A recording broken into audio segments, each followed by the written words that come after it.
নমস্কার বন্ধুরা, বেঙ্গলি কিচেনের সকল বন্ধুকে স্বাগত। আজকে বানাবো ইলিশ মাছের মাথা দিয়ে বাঙালি স্টাইলে পুঁই শাকের চচ্চড়ি। আশা করি সকলেই এই ইলিশ মাছ দিয়ে পুঁই শাকের চচ্চড়ি খেতে খুব ভালোবাসো। তাহলে চলো শুরু করা যাক। এখানে দেখো কুমড়ো নিয়েছি, আলু, গাজর আর পেঁপে নিয়েছি। তোমরা এখানে ঝিঙে, পটল এমনকি বেগুনও ব্যবহার করতে পারো। শাকগুলোকে ছোট ছোট করে কেটে খুব ভালো করে ধুয়ে নিয়েছি। এখানে দেখো মাছ ভাজা তেলটা আমাদের রয়েছে, এই তেলেই পুঁই শাকটাকে রান্না করতে হবে, তাহলে কিন্তু এর স্বাদ দ্বিগুণ বেড়ে যাবে। তো দেখো তেলের মধ্যে 5 ফোড়নকে ভেজে নিয়ে দিয়েছি এখানে সবজিগুলোকে। আবারও বলছি, চাইলে তোমরা বেগুন, ঝিঙেও ব্যবহার করতে পারো। খুব সুন্দর করে সবজিগুলোকে এই তেলের মধ্যে ভেজে নিতে হবে। এই পুঁই শাক চচ্চড়ি করতে গেলে কিন্তু তেমন একটা ঝামেলা নেই। আর যেহেতু ইলিশ মাছের মাথা দিয়ে ইলিশ মাছের একটা সুন্দর গন্ধ তো আছেই, তাই কিন্তু আমি এখানে কোনো আদা বা রসুন ব্যবহার করিনি। শুধু একটা ছোট সাইজের পেঁয়াজকে এরকম ছোট ছোট করে কেটে সবজির মধ্যে দিয়ে একটু নেড়ে চেড়ে ভেজে নিতে হবে সবজির সাথে। Welcome back to my Bengali kitchen. Bengali কিচেনের সকল বন্ধুকে স্বাগত। আশা রাখি সকলে খুব খুব ভালো আছো। তোমাদের আশীর্বাদ এবং ভালোবাসায় আমিও ভালো আছি। পুরনো বন্ধুদের সবসময় আমার পাশে থাকার জন্য অসংখ্য অসংখ্য ধন্যবাদ এবং আন্তরিক ভালোবাসা। নতুন বন্ধুদের সাদরে আমন্ত্রণ জানাচ্ছি, প্লিজ আমার চ্যানেলে এসে ফুল ভিডিও দেখে একটা লাইক করে সাবস্ক্রাইব করে পাশে থাকা বেল বাটনটা অবশ্যই প্রেস করে যেও। তাহলে যখনই কোনো নতুন রেসিপি শেয়ার করব সেটা সবার আগে তোমাদের কাছে পৌঁছে যাবে নোটিফিকেশানের মাধ্যমে। সবজিগুলোকে নুন হলুদ দিয়ে খুব সুন্দর করে ভেজে নিলাম। ভেজে নেওয়ার পরে এখানে শাকটা দিয়েও সুন্দর করে একটু ঢাকা চাপা দিয়ে ভেজে নিতে হবে।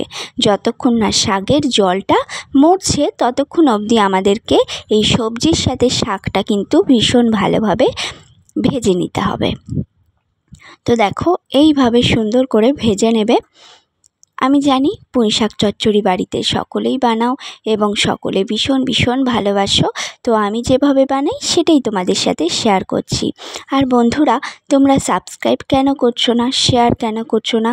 যারা সাবস্ক্রাইব করছো দেখছি আবার আনসাবস্ক্রাইবও করে দিচ্ছ। প্লিজ আনসাবস্ক্রাইব করো না। হয়তো আমার একটু যেতে দেরি হচ্ছে, কিন্তু আমি সকলের পরিবারে যাব। প্লিজ এভাবে আনসাবস্ক্রাইব করো না। আর প্লিজ বন্ধুরা, ভিডিওটা দেখো। তোমরা কেউ ভিডিও দেখো না, ভিউও বাড়ে না, ওয়াচ টাইমও বাড়ে না। তো প্লিজ প্লিজ করে সাথে থেকো, আমিও থাকবো সকলের সাথে, সকলের পাশে। তো দেখো এখানে যখন এরকম জলটা শুকিয়ে যাবে তখন এখানে চেরা কাঁচা লঙ্কা দুটো আমি অ্যাড করেছি। অ্যাড করে আবারও একটু মিশিয়ে নিচ্ছি। মিশিয়ে নেওয়ার পরে এর মধ্যে দেব অল্প পরিমাণে একটু জল, যাতে দানাগুলো মানে ডাঁটাগুলো খুব সুন্দরভাবে সিদ্ধ হয়ে যায়। তো দেখো আমি এবার ঢাকা দিয়ে দেবো। মুড়োটা কিন্তু এখন দেওয়া যাবে না, কারণ মুড়োটা যদি এখন দিই তাহলে কিন্তু কাঁটাগুলো এই পুঁই শাক চচ্চড়ির মধ্যে এমনভাবে ভেঙে মিশে যাবে যে খাওয়ার সময় ভীষণই অসুবিধা হবে। তাই যখন এরকম ডাঁটা আলু সমস্তটা সিদ্ধ হয়ে যাবে, দেখো জলটাও কিছুটা মরে যাবে, তখনই কিন্তু এখানে দিতে হবে সেই মুড়োগুলো দিয়ে আবারও কিন্তু এই পুঁই শাকের সাথে খুব ভালো করে মিশিয়ে 2-3 মিনিটের মতো ঢাকা দিয়ে রেখে দিতে হবে। ঢাকা দিয়ে রেখে দেওয়ার পরে পুঁই শাকের মধ্যে যে ইলিশ মাছের গন্ধ স্মেলটা মিশে গেলেই কিন্তু আমরা গ্যাসটাকে অফ করে দেবো। গরম গরম ভাতের সাথে কিন্তু এরকম পুঁই শাক চচ্চড়ি জাস্ট অসাধারণ লাগে। আমাদের বাড়িতে তো এর সাথে সিদ্ধ একদম পাতলা মসুরির ডাল ভীষণ ভালোবাসে সকলে। দেখো অবশ্যই কিন্তু এখানে পরিমাণ মতো চিনিটা ব্যবহার করবে, যেহেতু শাক একটু মিষ্টি মিষ্টি না হলে কিন্তু ভালো লাগে না। আর পুঁই শাক ঝালটাও কিন্তু বেশি ভালো লাগে না, মোটামুটি অল্প ঝাল হলেই কিন্তু খুব বেশি ভালো লাগে। তো দেখো এবারে আমি মিশিয়ে নিচ্ছি। মিশিয়ে নিয়ে একটু মুড়োগুলোকে সামান্য পরিমাণে একটু ভেঙে দিচ্ছি। একদম গুঁড়ো গুঁড়ো করা যাবে না, কারণ ইলিশ মাছে প্রচুর কাঁটা, মুড়োটাতেও কিন্তু কাঁটা আছে, সেক্ষেত্রে খেতে অসুবিধা হবে ভাতে মেখে। দেখো ঢাকা চাপা দিয়েছিলাম, খুলে দেখো পুরো রেডি হয়ে গেছে আমার পুঁইশাক চচ্চড়িটা।